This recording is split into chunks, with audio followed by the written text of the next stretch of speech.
Donc après l'accouchement, il y a des séances de rééducation qui sont proposées, qui sont recommandées. C'est peut-être un peu naïf comme question, et pourquoi est-ce qu'elles sont recommandées? Je vais vous poser la question d'abord à vous, et puis ensuite à Stéphanie Cotton pour savoir comment TENA accompagne cette démarche justement. Florence Francillon. Alors donc après l'accouchement, il y a effectivement des séances de rééducation périnéale. La grossesse et l'accouchement ont pu léser toutes ces zones. Donc il est important d'apprendre aux patientes à contracter leur périnée. Par contre, un message que je voudrais vraiment faire passer, c'est que cette prise de conscience du périnée, ce travail musculaire sur le périnée, ça n'est pas seulement pendant quelques séances, mais tout au long de la vie de la femme. On parlait tout à l'heure de l'incidence du sport. Lorsqu'on porte des charges, par exemple, il faut que les femmes apprennent à bloquer leur périnée, à contracter leur périnée. Et donc tout ça, après l'accouchement, c'est un bon moment pour prendre conscience de son périnée, apprendre à le faire fonctionner, mais ça ne s'arrêtera pas là. Il faut, comme tout muscle d'ailleurs, continuer à le faire fonctionner. Stéphanie Cotton, vous justement, en tant qu'acteur de prise en charge de l'incontinence urinaire, comment vous vous associez aux professionnels de santé pour sensibiliser les femmes à l'intérêt de cette rééducation?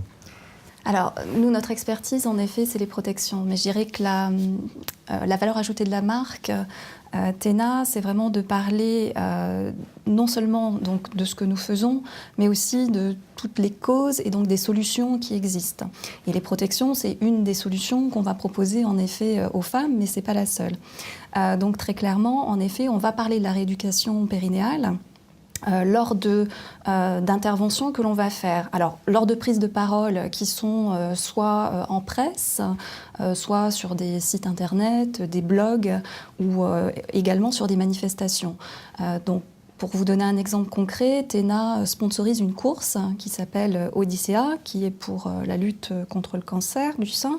Et lors de cette course, donc nous distribuons aussi des échantillons aux personnes qui viennent sur la course. Nous en profitons pour parler de fuite urinaire dans un cadre un peu plus facile, qui est celui du sport. Et nous avons également des kinés, des gynécologues qui sont sur notre stand et qui alors donnent des mini-consultations, du moins qui répondent aux questions des femmes qui se présentent sur notre stand et qui peuvent justement expliquer les bénéfices de la rééducation périnéale à tous les âges. Et les femmes s'interrogent justement, le fait d'ouvrir ce temps de parole, est-ce que ça les sensibilise? Est-ce qu'elles parlent plus facilement? Alors oui, en effet, on est toujours surpris. Je pense qu'il y a une certaine habitude qui a été prise puisque ça fait plusieurs années qu'on est présent sur ce type d'événement.